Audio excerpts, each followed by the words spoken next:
j'avais 10 ans. Et j'étais en cours moyen 1. Et ce jour-là, le maître d'école nous a dit « Écoutez les garçons, n'ouvrez pas vos cartables, je vais vous raconter l'histoire du petit chaperon rouge. » Déjà, il dit à nous, les garçons, n'ouvrez pas vos cartables. Franchement, ils pouvaient raconter ce qu'ils voulaient, quoi. Alors, on était là, impatients. Et il s'est mis à raconter. Et franchement, dès le départ, j'ai été captivé. Car je buvais ses paroles. C'est simple. Hypnotisé. Il y avait de tout dans cette histoire. Il y avait de l'action, du suspense, du sang. Et franchement, l'assaisonnement du scénario était tout simplement remarquable. Mais au moment culminant de l'histoire, là où le suspense a atteint le nirvana, il s'est arrêté. Je lui ai dit, mais monsieur, pourquoi vous vous arrêtez de raconter? Il me dit, mais si je m'arrête de raconter, c'est que tout simplement l'histoire est terminée. L'histoire est terminée. Il me dit, mais oui, le loup, après avoir mangé la grand-mère, il a dégusté le petit chaperon rouge. Et voilà. Et voilà. Je lui ai dit, excusez-moi monsieur, hein, mais votre histoire là, elle se termine en eau de merguez. Hein. Oui, parce qu'en eau de boudin, c'est pas halal. Et puis d'abord, comment que ça se fait que la bonne femme là, elle envoie sa fille chez sa grand-mère lui apporter des galettes et je ne sais quelle autre crasse, alors qu'elle sait pertinemment qu'elle doit traverser la grande forêt sinistre où il y a le loup. Et en plus, elle l'a habillé en rouge. Comme ça, le loup, de loin, tu vois, il ne peut pas la rater.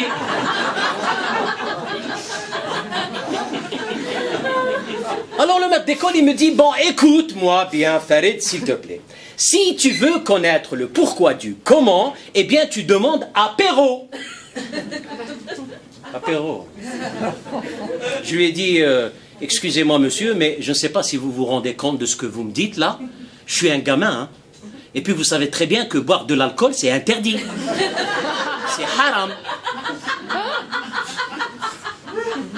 Il m'a dit, mais non! Qu'est-ce que tu vas me chercher là? Je ne te parle pas de l'apéro. Je te parle de Perrault. Charles de son prénom. C'est lui, l'auteur. Ah, d'accord. C'est lui qui a écrit l'histoire. Oui, et où est-ce que je peux le trouver? Alors là, j'ai vu qu'il commençait à s'énerver. Il m'a dit, bon, Farid, s'il te plaît, je n'ai pas que ça à faire. Hein, j'ai besoin de faire mon cours. Alors, s'il te plaît, pour l'amour du ciel, tais-toi. Tais-toi. Vas-y, toi, faire terrain algérien. Après les cours... je suis parti, je me suis rendu directement à la DGSN, la Direction Générale de la Sûreté Nationale.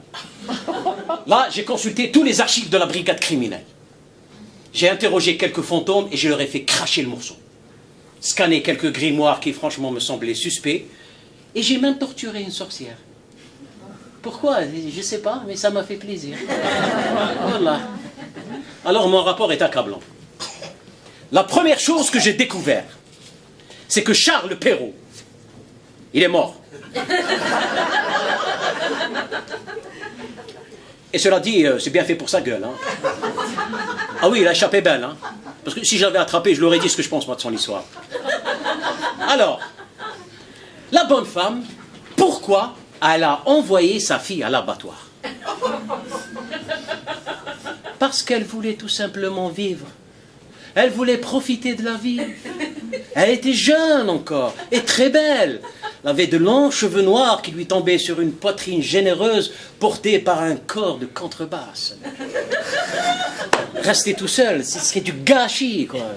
Et surtout que sentimentalement, elle était libre. Parce que son mari, il est mort. On ne parle pas de lui dans l'histoire parce que franchement, c'est un bon débarras. Hein. C'était un type antipathique. Gros et gras et rien dans la tête. Là, il est mort d'une glissade. Il s'est rompu le cou en tombant dans les escaliers pendant que madame essuyait là avec la serpillière. Et pour qu'il n'y ait pas d'indice compromettant, elle a quand même mis un petit peu d'eau dans le savon.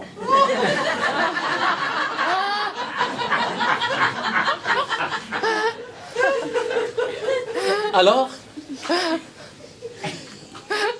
elle rêve de vie mondaine. Elle rêve de soirées, de paillettes, des hommes à ses pieds, lui faisant la cour. Elle voulait que sa vie soit rythmée par le champagne, sexe et rock'n'roll. Mais qu'est-ce qui l'empêchait de vivre son rêve? Je vous le donne en mille. Sa fille, le petit chaperon rouge. Et, au fait, entre nous, vraiment, franchement, sincère, avec tout l'or du monde, je ne voudrais pas avoir une fille pareille. Elle est comme un balai. Le loup, il a juste mis le bonnet de nuit et les lunettes de la grand-mère. Et elle l'a pas reconnu.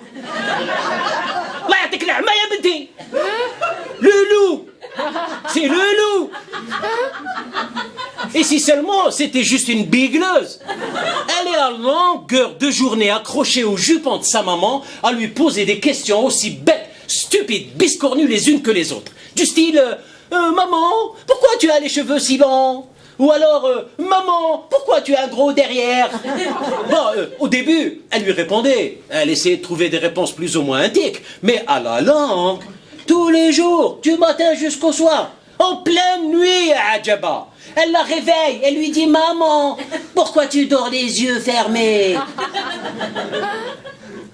Alors, le travail de sape de la petite a eu raison d'elle. Elle en a eu ras la chichette. Et elle a disjoncté. Alors vous comprenez, cher ami, le fait qu'elle veuille se débarrasser de sa fille, ça va, on peut comprendre. Hein? Il y a des circonstances atténuantes. Hein? Mais pourquoi la grand-mère? Hein? La grand-mère, la pauvre, pourquoi? Une gentille petite vieille qui fait du tricot et qui parle aux oiseaux. Hein? Le grand chanteur, Jacques Brel, avait dit que chez elle, ça sentait le thym, le propre, la lavande et le verbe d'antan. Alors pourquoi? Parce qu'il y a une information qui a été occultée. Le détail qui fait toute la différence. Comprenez-moi bien. La grand-mère, c'est sa belle-mère.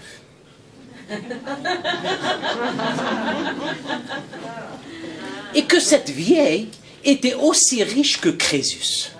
Vous avez tous vu le matelas sur lequel elle est couchée, hein? Épais, moelleux, rempli d'argent, des liasses et des liasses. Elle dormait sur une fortune accumulée de génération en génération. La folie pure. Mais cette vieille peau avait juré qu'elle ne donnerait pas un seul centime à sa belle-fille, car elle lui a toujours reproché la soi-disant zamatique mort accidentelle de son gros patapouf de fils. D'ailleurs, si on réfléchit maintenant, on voit bien de qui elle tient, la petite. Alors, la mère a cogité et elle a échafaudé un plan machiavélique. Avec la complicité de son amant, le loup, elle a fait d'une pierre deux coups. Elle s'est débarrassée de sa fille, elle s'est débarrassée de la belle-mère, et surtout, elle a hérité de toute la fortune. Et comme par la suite, vous le savez, personne n'est venu l'inquiéter. Lui dire, madame, que se passe-t-il, la forêt, les cris dans la nuit, ou alors, connaissez-vous un dénommé le loup? Rien. Et pour noyer encore plus le poisson, une rumeur circulait que, soi-disant, un bûcheron ou un chasseur avait fini par tuer le loup. Mais on a ratissé toute la région, passé au peigne fin, on n'a jamais retrouvé de cadavre.